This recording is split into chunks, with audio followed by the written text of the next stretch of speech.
Au cœur du parc national du Serengeti, où la chaleur du jour devient souvent insupportable et où les animaux sauvages errent librement, vivait un homme respecté de tous, Monsieur Tembo. Ancien garde forestier, il avait consacré plus de 50 ans de sa vie à la protection de cette nature sauvage unique.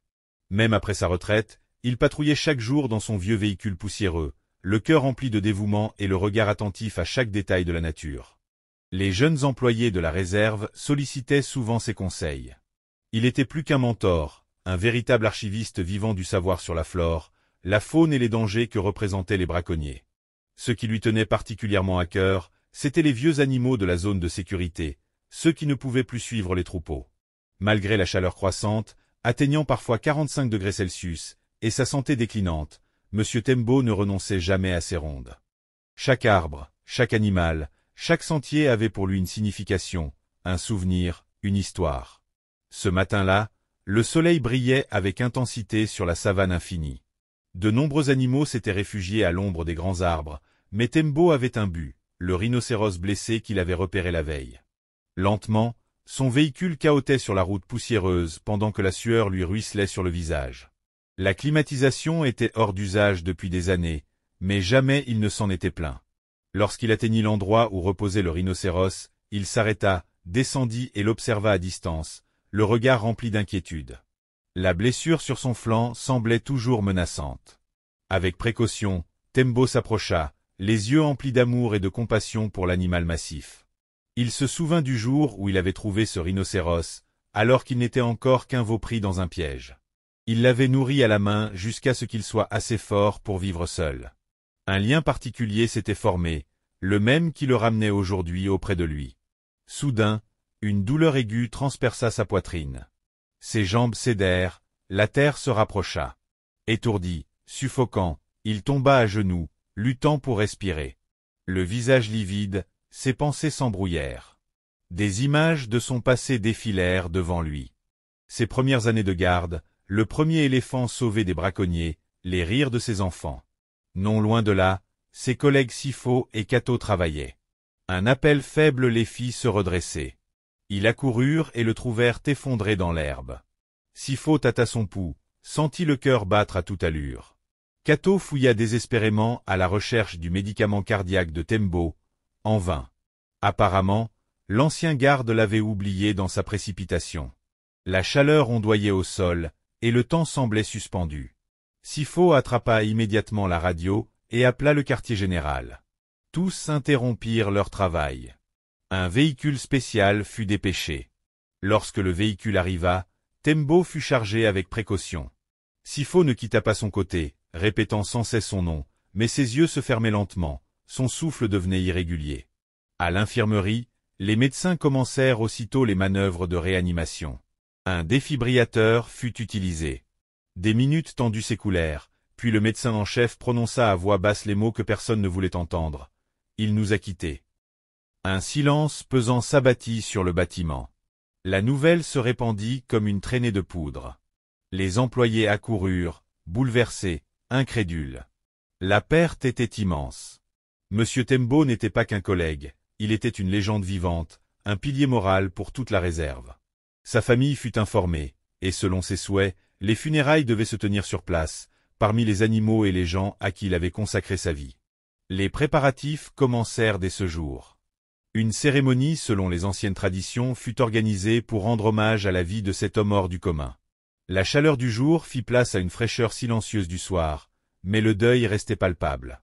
Tous savaient que le grand Tembo avait entrepris son dernier voyage. Son nom ne serait pas oublié, pas ici, où chaque pierre, chaque arbre, chaque animal avait ressenti sa bienveillance. Le soleil s'éleva lentement au-dessus de la savane, baignant la réserve d'une lumière dorée. C'était le jour des funérailles de Tembo. Avant même que les premiers rayons ne réchauffent le sol, les gens s'étaient déjà rassemblés. Au centre de la cour intérieure se trouvait un simple lit en bois. Le corps du vieil homme y reposait, le visage paisible comme s'il dormait. Autour de lui régnait un silence empreint de respect, seulement troublé par le chant des oiseaux et le bruissement de l'herbe dans le vent. Sifo se tenait à ses côtés, les yeux rouges, les lèvres serrées.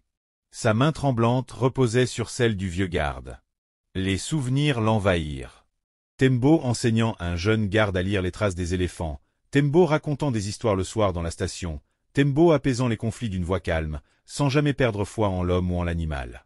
Cato s'approcha et alluma un bâton d'encens, prononçant doucement des prières dans sa langue maternelle. La cérémonie devait s'inspirer des traditions locales. D'anciens amis, de jeunes rangers, des proches et même des touristes alertés par l'histoire étaient venus lui rendre hommage. Dans leurs regards se mêlaient tristesse et admiration. Beaucoup portaient des tenues traditionnelles, d'autres leurs uniformes de rangers. Certains tenaient de petits présents, fleurs séchées ou figurines sculptées qu'ils déposaient en signe de respect. Soudain, un rugissement grave retentit à l'entrée de la réserve. La foule se retourna, saisie de stupeur. Entre les arbres apparut un lion majestueux au pelage luisant, au mouvement puissant. Nul n'osa bouger.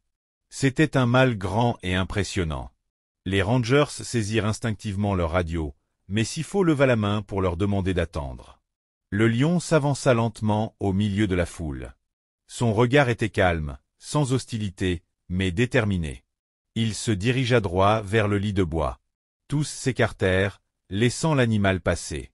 Lorsqu'il fut devant le lit, il s'arrêta, observa le corps, puis baissa lentement la tête. Une étrange sérénité s'empara du lieu. Les gens retenaient leur souffle. Le lion fit le tour du lit, flairant la couverture, puis s'assit enfin au pied du lit. Sifo le fixait, les yeux écarquillés. Il reconnut une ancienne cicatrice longue sur le flanc du lion. Une image surgit dans son esprit.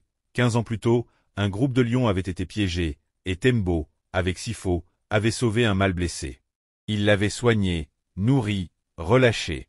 C'était le même lion, sans aucun doute.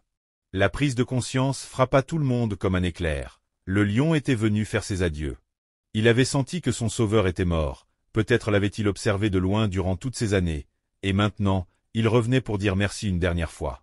Sifo s'approcha doucement. « C'est lui, » murmura-t-il. Tembo lui a sauvé la vie, et maintenant, il lui fait ses adieux. La foule était sans voix. Des larmes coulaient sur les visages. Un vieux garde entonna un chant, une douce mélodie parlant de la gratitude des animaux envers celui qui les protégeait. D'autres se joignirent à lui. Le lion ne bougea pas. Il resta là, immobile, tandis que le soleil montait et que les couleurs de la savane s'embrasaient. Même les oiseaux semblaient s'être tus, comme pour honorer ce moment. La cérémonie se poursuivit. Des discours furent prononcés et des récits partagés. Cato évoqua le courage de Tembo et son infatigable engagement. Une jeune fille qui participait à son premier safari raconta comment Tembo lui avait appris à soigner un oiseau blessé. Un ancien collègue se rappela comment Tembo avait sauvé un troupeau de girafes durant un orage. Chacun avait une histoire, et chacun savait que ces histoires vivraient encore longtemps. Lorsque le soleil atteignit son zénith, il fut temps de dire un dernier adieu. Le corps de Tembo fut transporté sur une civière jusqu'à une clairière qu'il affectionnait particulièrement. Le lion suivit à distance, en silence. Personne n'osa l'éloigner. Il faisait partie de l'histoire, partie intégrante de cet adieu. La tombe se trouvait sous un immense acacia, entouré de hautes herbes. Là, à l'ombre de la nature, Tembo fut inhumé. Le lion resta au bord de la fosse, la tête baissée, son pelage baigné de lumière. Lorsque la première pelletée de terre toucha le cercueil, il poussa un rugissement profond. Il résonna à travers les terres, tel un ultime salut à son ami, et nul ne put jamais oublier ce moment. Ce fut un adieu au-delà de toute frontière, entre l'homme et l'animal, entre passé et présent, entre vie et mort. Après la cérémonie, la vie reprit peu à peu son cours dans la réserve. Pourtant, quelque chose avait changé. L'absence de Tembo pesait lourdement sur l'équipe. Sifo et Cato, qui lui étaient particulièrement proches, ressentaient le vide à chaque patrouille, à chaque décision désormais prise sans ses conseils. Le lion, quant à lui, silencieux compagnon des adieux, ne s'était pas éloigné de la clairière. Pendant plusieurs jours, il demeura près de la tombe, tel un gardien silencieux. Touristes et employés observaient l'animal à distance. Il ne montrait aucun signe d'agressivité ni d'agitation. Il restait là, assis ou couché, les yeux fixés sur la sépulture, la tête légèrement inclinée. Les rangers décidèrent de ne pas le déranger. Ils considéraient sa présence comme faisant partie de l'héritage de M. Tembo. Chaque jour, des gens apportaient de petites offrandes, fleurs, dessins, parfois des lettres qu'il déposait près de la tombe. Beaucoup ne l'avaient jamais rencontré, mais son histoire les avait profondément touchés. Un livre d'or fut installé spécialement pour recueillir leurs témoignages. Quelques jours plus tard, Sifo rédigea un rapport détaillé sur l'événement, destiné à l'Autorité nationale de conservation de la nature. Il y décrivait non seulement la cérémonie, mais aussi le comportement du lion. Le document circula bientôt dans les cercles scientifiques. Des experts en comportement animal s'interrogèrent sur le phénomène. Était-ce un simple instinct ou pouvait-on y voir une forme de mémoire, voire de deuil? L'histoire devint légendaire. De nombreuses stations de radio et chaînes de télévision demandèrent des interviews. Les journaux consacrèrent des éditions spéciales.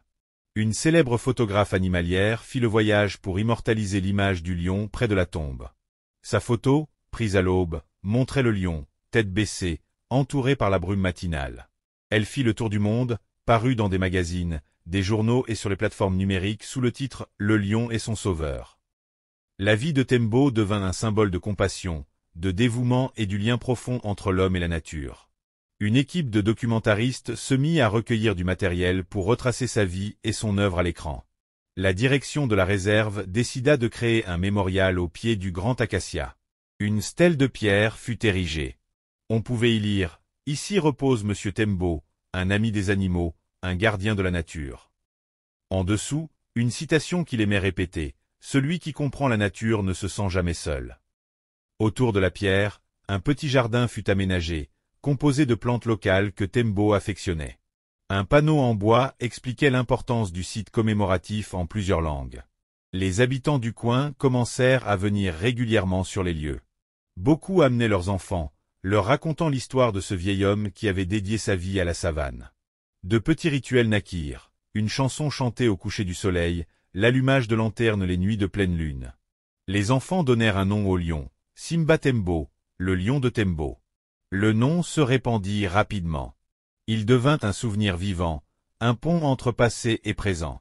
Des classes d'école organisèrent des sorties sur la tombe, où les enseignants racontaient le courage et la sagesse de Tembo. Mais un matin, le lion avait disparu. Ses traces menaient vers l'immensité de la plaine, là où errent les girafes et où les éléphants se baignent dans la boue. Nul ne savait où il était allé, mais tous étaient convaincus d'une chose, il avait fait ses adieux en silence, comme il était venu. Il laissait derrière lui son image près de la tombe et une histoire qui vivrait dans les cœurs. Un relief en bois représentant son profil fut apposé sur la pierre commémorative.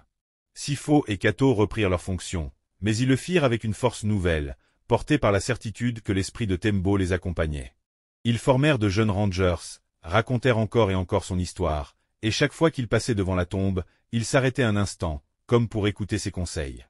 Ils organisèrent des formations en son nom, plantèrent des arbres et construisirent un centre éducatif près de la réserve. Les années passèrent. La réserve continua d'évoluer, intégrant de nouvelles technologies et renforçant les mesures de protection. Mais l'héritage de Tembo demeura. Il vivait dans les décisions des rangers, dans le respect de chaque être vivant et dans cette rencontre inoubliable entre l'homme et l'animal. Son nom figura dans des conférences internationales, et des bourses furent créées en son honneur. Et parfois, au cœur des nuits les plus silencieuses, certains juraient entendre au loin un rugissement solitaire, profond, long, empreint de mélancolie, comme si Simba Tembo veillait encore. Et dans ce son résonnait tout ce que les mots ne peuvent dire, fidélité, amour, mémoire et la certitude que les vrais actes résonnent à jamais.